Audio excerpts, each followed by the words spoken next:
John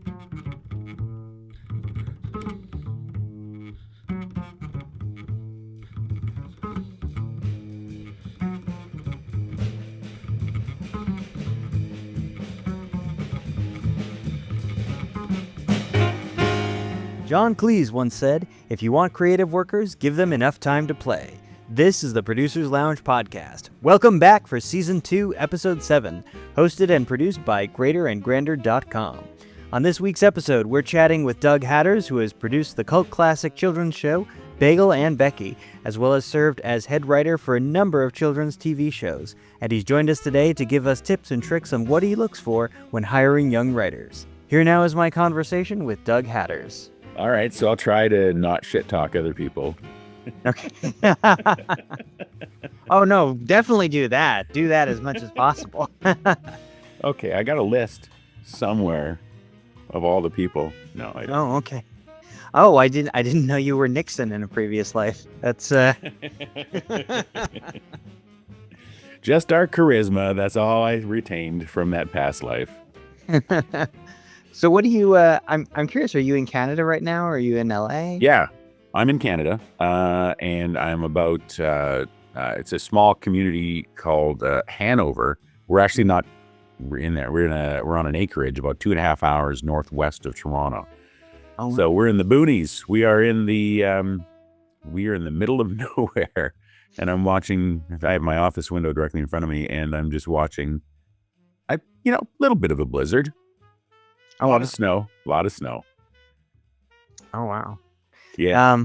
Yeah, I shouldn't complain about the LA winter we're having where it's gotten down to 50 degrees. It's That's the worst. Oh no, what are you gonna do? I don't know. Might have to wear a jacket. Yeah. Who knows, if it rains too bad, I might have to get a raft. I don't know. Like, Or an umbrella. The worst. yeah. So cool. So you grew up in Canada, right? Yeah, I grew up in Saskatchewan, actually, which it's like north of North Dakota, and populated by many of the same type of people. It's a very much a small community. Even the larger cities are, they're definitely Midwest feel to them.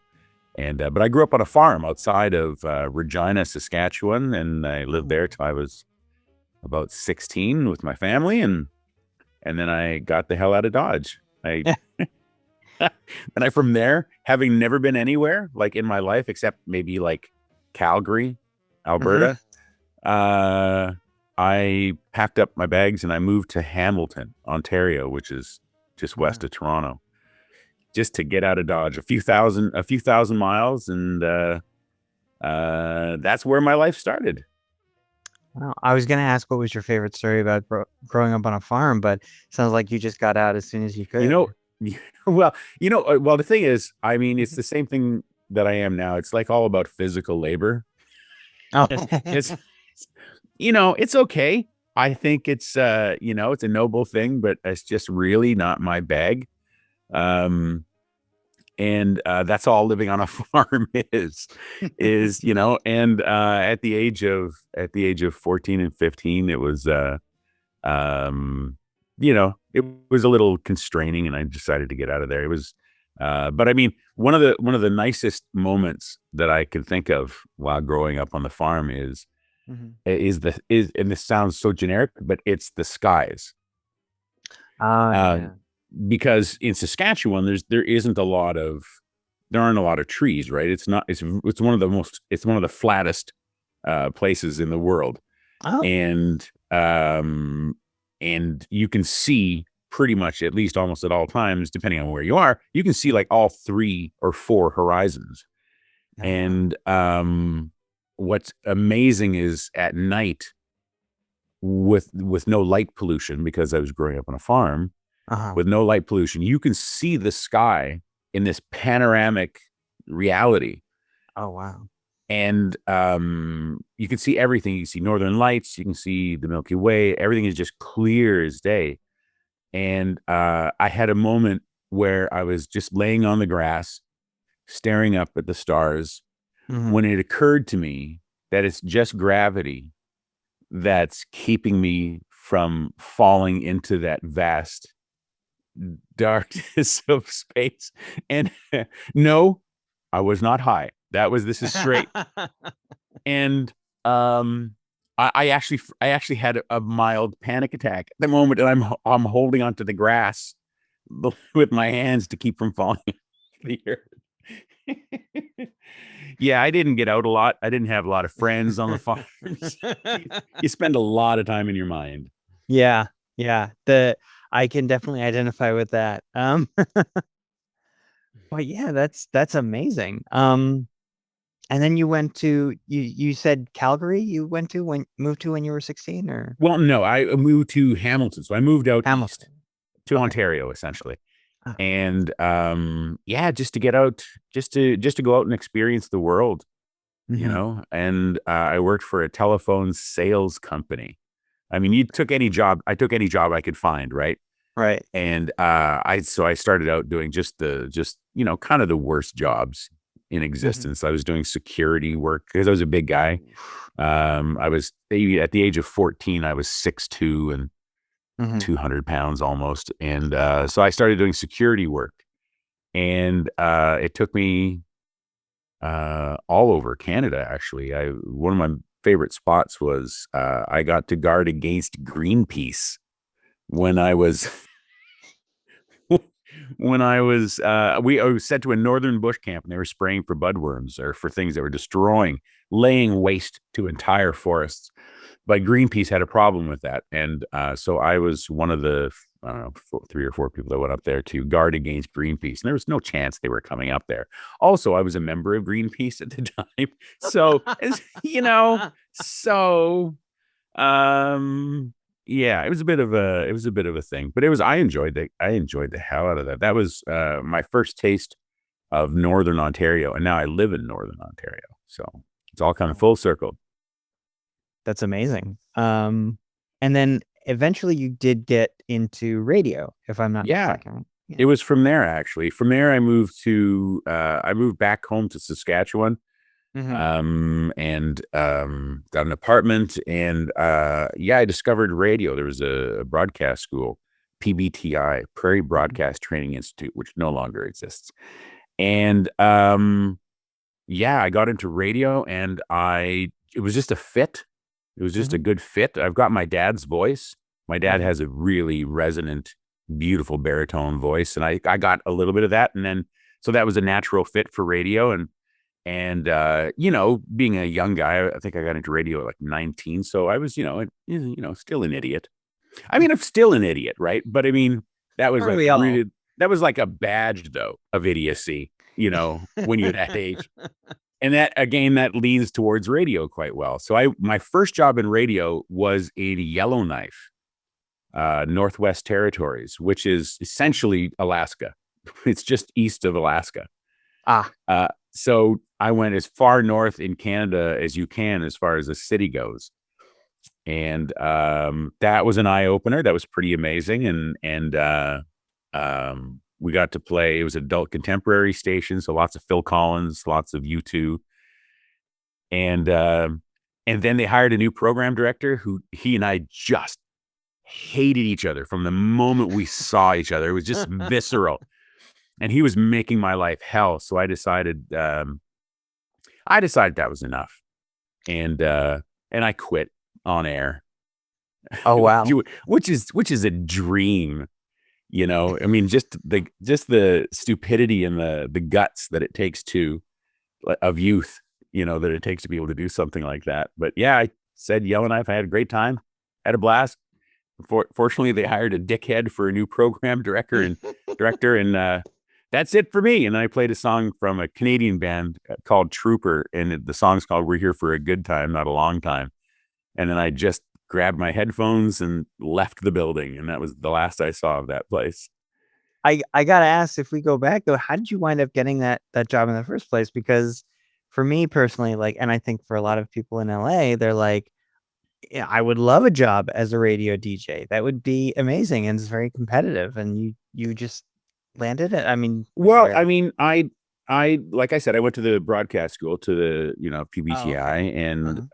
and so that gives you a lead, right? That gives you you can do an internship. right? And I did that at a Saskatoon radio station in just northern Saskatchewan.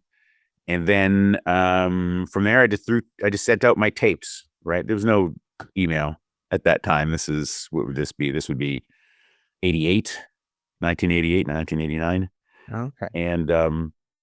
And so, yeah, I just sent you make a bunch of cassette tapes with your demo that you edited in a sound booth somewhere, and you send it off. And yeah, these guys hired me sight unseen. We never even did an interview. They just said, wow. you're up, come on up. And I did, and I worked overnights for the longest time, and eventually worked my way. Within about a year and a half, I was doing the afternoon drive. And then they hired Barry, that dude, that unlikable fellow. Can I swear? How much can I swear? Go for I feel like I shouldn't say swear. whatever you want. Oh, what a douchebag he was. He was the worst, and he had this giant mole, and you couldn't stop staring at his mole. No offense to anybody who has a mole. You know what? I mean, it was just riveting. It was sort of like, it's like the mole was the thing that came first, and then the rest of Barry was just a cancerous growth that grew out from the mole. Is kind of, so you can tell I kind of dislike this guy a little bit. Just a tad. Oh man. And then after radio, I really want to dive into your now as far as calendar wise, when you left the radio station, sounds like it was around 1920 that you were 1920, not the year 1920. Oh yeah. At my age. I gotcha. Yes. I'm not fast. But yeah, and then you got involved in television up in Canada. Was that an easy transition to go from radio? Oh, no, there was a number of years in between the two. I mean, I got into theater for a little while, and then I got into a government job, being a webmaster of all things, and then and which was a great job. It was a government job. It's the kind of job that you can't, because it's unionized. You couldn't lose your job if you punched the boss in the face. You could do anything and you'd have that job. So in other words, I was set for life with that job. And my wife also had a government job working at a royal museum. And then I discovered this was about 2 years after Phil Hartman had passed away. And from SNL. Yeah. And I saw, I was just surfing on the net, and I discovered this course called the Humber School of Comedy. And I thought, oh, who's going to teach you how to be funny? Right. And then I looked up the board of directors for the course, though, was Eugene Levy, Dave Thomas, Andrea Martin, oh my God, Dave Thomas, everybody that was, SCTV and Second City Comedy, and these guys were gods. And so I took the course. And I graduated from there. This was, what year would this be? Well, this is year 2000. I won the Phil Hartman Award while graduating, which was pretty cool. Oh wow. And then from there, I partnered up with another guy that was in the class, a writer named Adam Rothstein. And Adam and I got together, and our humble beginnings were like, do you want to write something together? And he's, okay. And that's our origin story. It's as exciting as that. And then we did, and we wrote a movie called Magic Monsters and Motorhomes, which never saw the light of day. But not a good movie, but it just, in my opinion, still one of the best titles of a movie that we've ever come up with. And then we landed a job just doing through open submissions at a production company in Canada called Nelvana. They were saying that anybody can pitch an animated series. And that's incredible. Yeah, anybody can pitch, just no credits, whatever, I think they expected to get mostly mountains and mountains of crap. But maybe there would be something in there. And so Adam and I came up with an idea and we pitched it. And then we were surprised when we got a phone call from Jocelyn Hamilton, who was the head of Nelvana Creative at that time. And she invited us for dinner. And so we went and she said, I loved the piece that you guys developed. We're like, wow, that's amazing. And she goes, I loved it so much, but I mean, we'll never make it. But,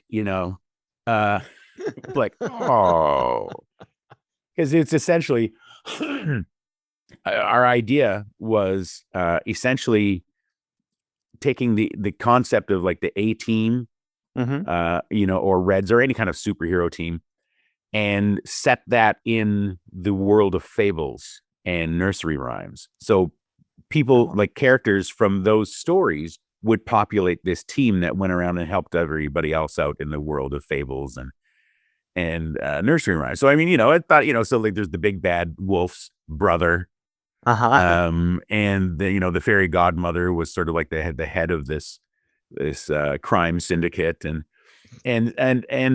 then literally as we were pitching that show around, Shrek came out, which is essentially, it's not the A-Team, but it's this fantasy, it's all that, so they did it and they did it so well. But she said, so we're not going to make it, but would you like to work on one of our other shows? And we said, fuck yes. And we did. And we've been employed working in the industry ever since. We didn't actually actively pursue animation. We tripped and fell backwards into it. And, we've been doing it for 20 years now. That's incredible. What would you say? I said, yeah, it's pretty interesting. I mean, it's very grateful that it even happened. Could just as easily not. Yes. So I got to ask, in your time working in animation, what is the most important thing about comedy in writing TV animation and kids animation? I think the biggest thing is character. Everything starts with character.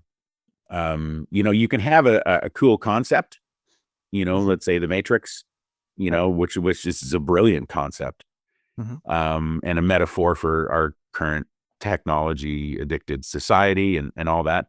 But at the end of the day, you still have to have characters that change, that grow, that learn, that feel. We need that relatable side for people to care. Otherwise, it's just an abstract, concept, and there's no depth to it. And so that's the same thing for movies, for 1 hour dramas. It's all about the character. And it's the same thing with the type of animation that Adam and I have been doing, which is an 11-minute, about 8 to 11 age range for kids. And it's all comedy driven. So it's all stupid, silly stuff. Nobody learns anything.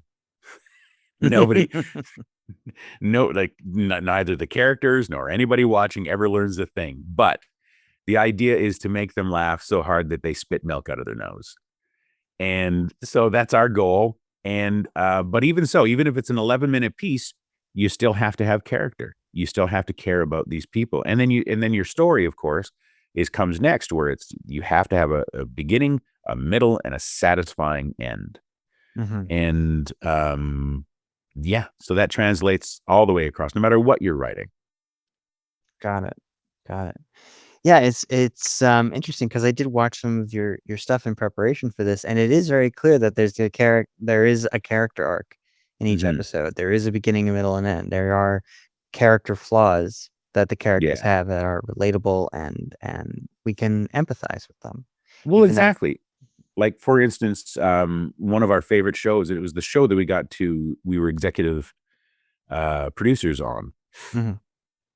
So we were in charge of the creative on this show. It's called Bagel and Becky, the Bagel and Becky show. And we were in charge of the creative from pitching the show concept right until the final cut of the final draft, the final cut of the final edit before it goes to air. Mm-hmm. So we had full say on all creative aspects of the show, casting, the writing, the artwork, everything. And so what's nice about that is that you get that show then gets one voice, meaning that it's all unified. It all feels like it comes from the same place, right? And you get to be able to, because often the way it's normally done is the writers write, it then goes into the hands of the producers disseminate that to the artists then start taking a crack at it, and the director comes in, and so it's kind of a little bit like telephone tag, right? Where you start to lose bits of stuff in the translation. And because we got to do it from beginning to end, for me, that was hands down the best show that we've ever done. And speaking about character, I got to actually play one of the characters on the show, and it was Percy. It was the little pigeon. And he was one of the saddest but funniest characters that we had, because all he wanted was just friends. He just wanted Bagel and Becky to be his friend. That's all it is. And so, and they're not mean. They're just oblivious to him. But we got to see some real character changes for him, and a little bit of growth. And we just got to see how his complex world, his parents, I mean, it's so heavy for a kid's cartoon. Clearly adults are writing it, but I mean, his parents left him when he was young, and he had a long lost brother that didn't want to have anything to do with him. He was the saddest character, but I think people just loved him because of that, because everybody kind of feels like that loser. Everybody kind of feels like they're left out sometimes, right? And he just lives that. That's his entire life. And you work on that with, and I'm sorry, I forgot his name, Adam? Adam Rothstein, yeah. Okay. Got it. And then, so you start pitching and working in 2003, and then you get to Bagel and Becky, which I believe is started in 2016? Yeah. Okay.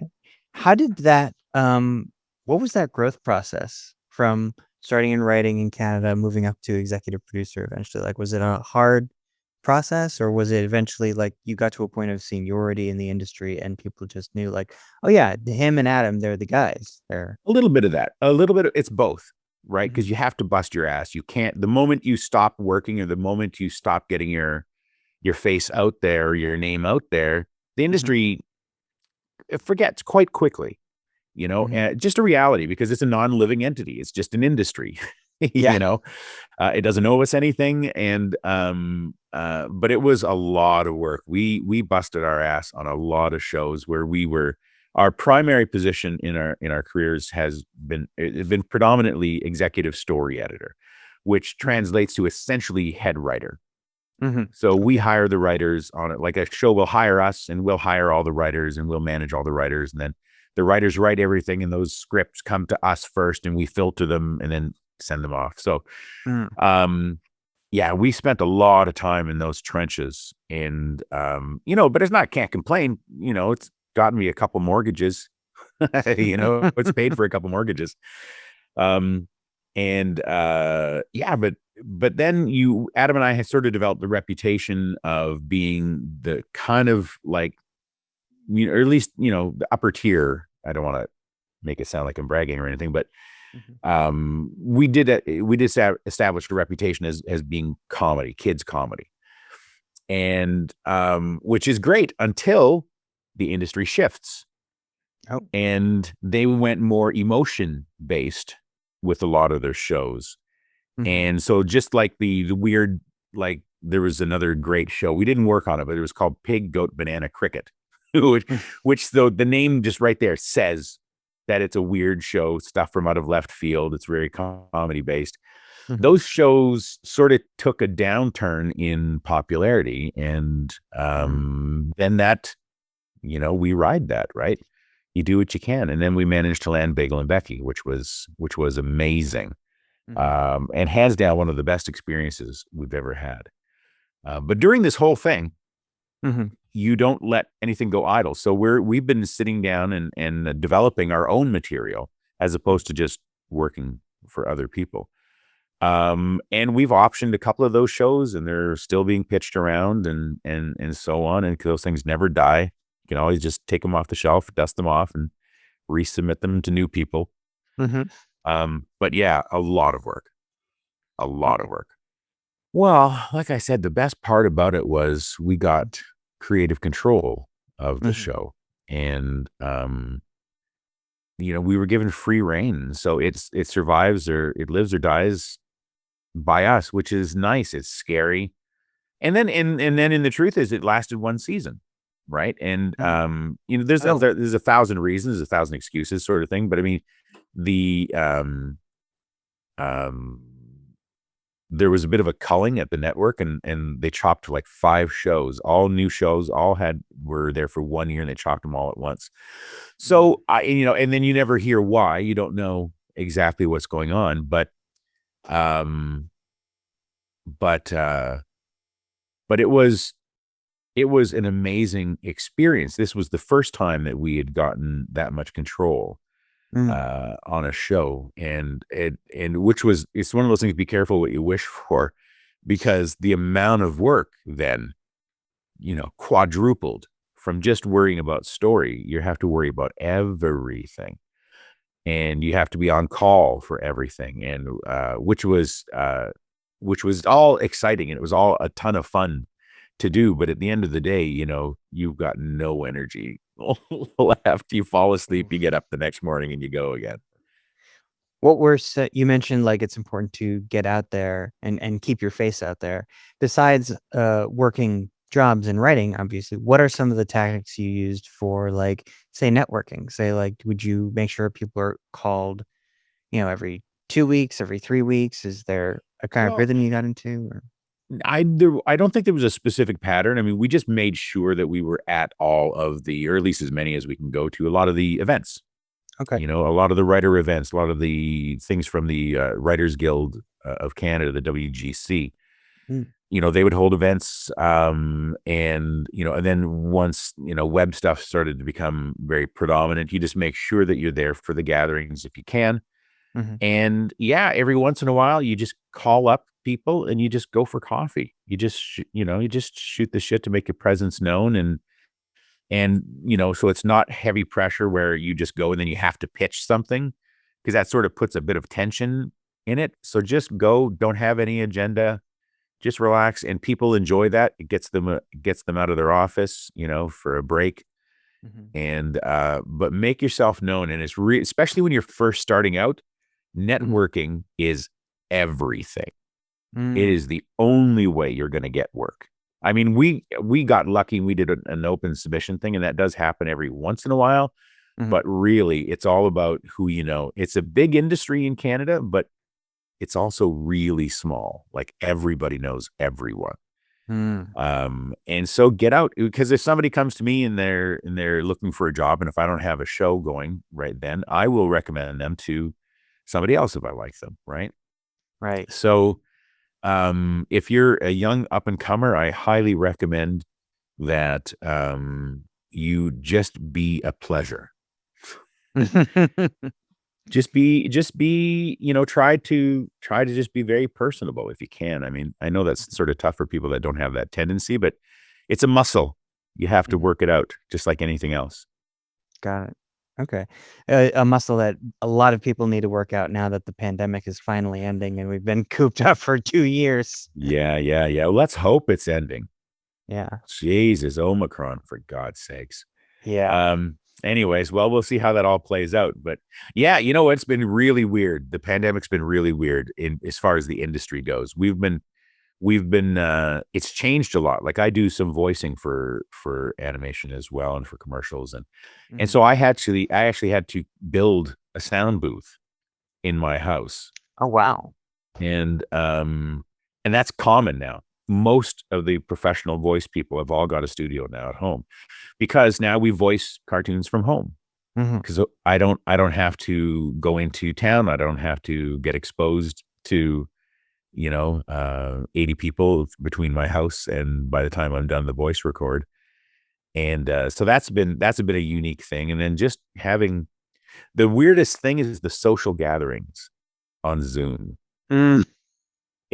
Just I've yet to see a successful format for that.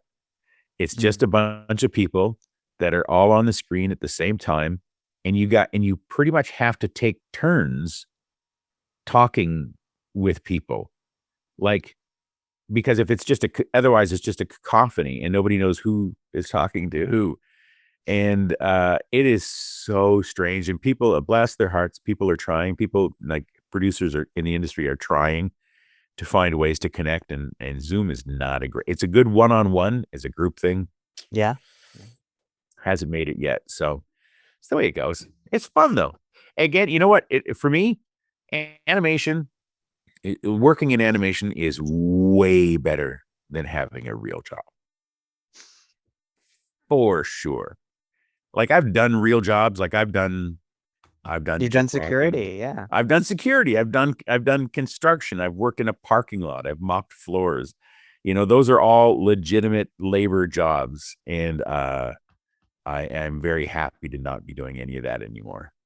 Yeah.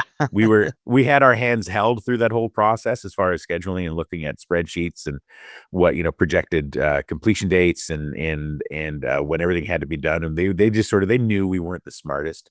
Like we weren't the numbers guys. So they sort of held our hands and stroked our hairs. They talked about scheduling and,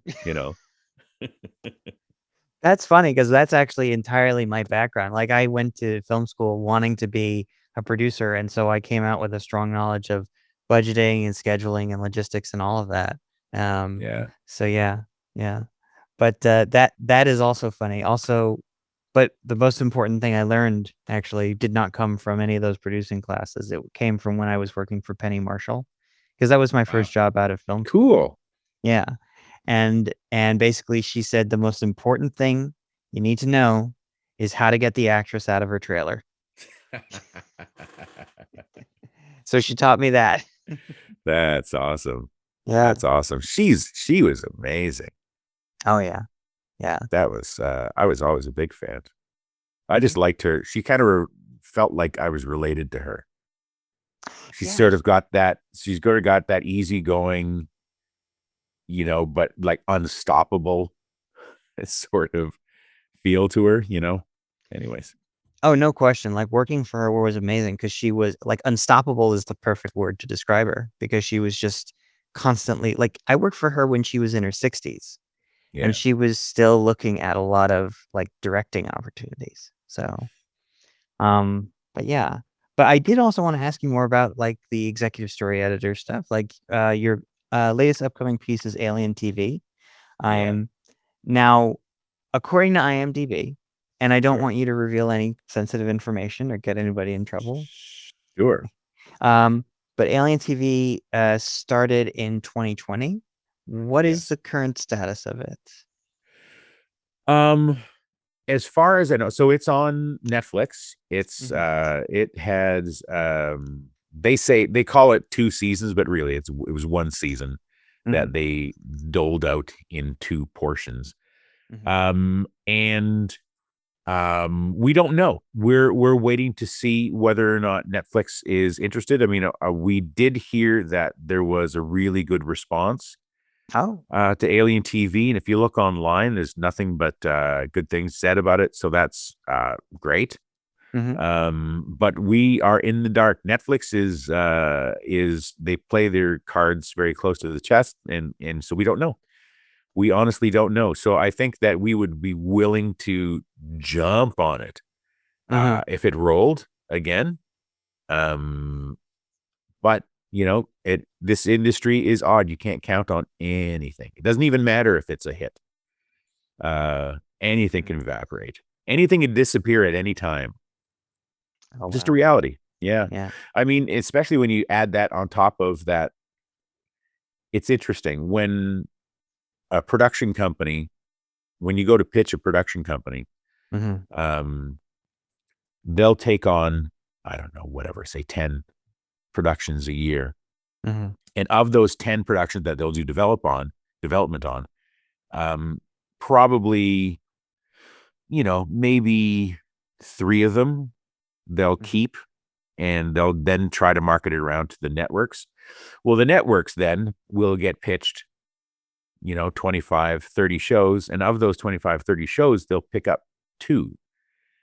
And that's for the season. And then, they'll pick up 3 and they'll do development on them, but then only maybe 2 go to air. Mhm. And so if you just look at the odds are like about 1 in 100 if you get, and that's a show that your show will get made. And that's if you've already got money in development with a production company. So by definition, almost all shows that are in development will not get made. So it's a sobering thought, right? But you just have to keep plugging. You just have to keep developing stuff, and at some point, something will hit. Like for Adam and I, we've had 5 shows that have come to the just waiting for green light. This is over the length of our career. Just waiting for a green light, just waiting, because it's been developed, it's been well received, and then 100 different reasons why something doesn't make it. It's just the way it goes. So Adam and I have actually never had an original series of our own on the air, which is just, for me, I think wildly frustrating. But that's just the nature of the business. That's just the way it goes. What's the most ridiculous reason you've ever been given for something not going to air? Oh, somebody was off sick. The network person was off sick, or at least that's what we were told. And then, and we were just waiting for them to come back so we could be greenlit. And then, all of a sudden, we get a letter from the network saying that that person has been replaced. So there's a new person, and that new person has just cleaned the slate, starting from scratch. And that literally, it's like one sentence, and it's all over on one sentence. Wow. But that happens, right? Because a new person comes in, they really want to make their mark. They want the shows to be theirs. They want to have their imprint on it. So I get it. I mean, it sucked on our side, but that's the way it goes. Right. And in the meantime, you're still working executive story editor. Let me ask, when working as an executive story editor and head writer, what tactics do you use to manage the writer's room? Because honestly, that's something I don't have a lot of experience in. And I've always been very curious because you're managing a bullpen of writers and, artists in general, not always great about taking criticism, but but how do you work in that leadership role? Well, I'll tell you, I learned something pretty early on when I took in this comedy course, there was a sitcom writing class. And the teacher of that class was is Lauren. His name is Lauren Froman, and he's a Hollywood writer. He worked on, but back in a while ago, and like he worked on like Dolly Parton's sitcom, or sorry, her variety show. Wow. And he worked for Richard Pryor too, right? So he has some creds. Anyways, we had to write a spec script. And then it was dissected in class by everybody. We do a read through and everybody, and then he would give notes on stuff. And Lauren was giving me notes, and I'm like, getting my back up because I completely disagree with him, and I think he's full of shit, and I don't think he knows what the fuck he's talking about. He's old. He doesn't know how to write modern stuff. By the way, the modern stuff was oh my God, everybody loves Raymond. Right? So it's not super modern now, but and he looks at me and he goes, "Hatters, why aren't you writing stuff down?" And I said, "Well, because I didn't realize it was dictation." Like it's snotty. like the jerk that I kind of was. And he says, "Of course it's dictation, you bastard. Just write the shit down. I'm telling you, this is what happens in the industry. When your story editor tells you to write something down, you write it down." And it's as simple as that. Now, that's a little authoritarian sounding. What Adam and I'll talk for myself. What I like a very comfortable and relaxed writing room. And so it's all about really having really good energy and having a lot of fun. And, allowing people to speak their mind on any topic. And there really are no dumb ideas, unless they're dumb, and then we'll mock the living shit out of you. But, but really, even dumb ideas can spark good ideas, right? So yeah, I just like to keep it really nice and calm. But at the end of the day, I am the wrangler. I have to make sense out of what everybody else is pitching and suggesting, and again, it has to come down all to sounding the same. All the episodes have to sound like they're written by the same voice. But I fully encourage everybody to just to speak up, throw any ideas out at any time. And then, then you get those writers that are silent. When it comes time for them to pitch their story idea, they will pitch their story idea, and then they will go silent.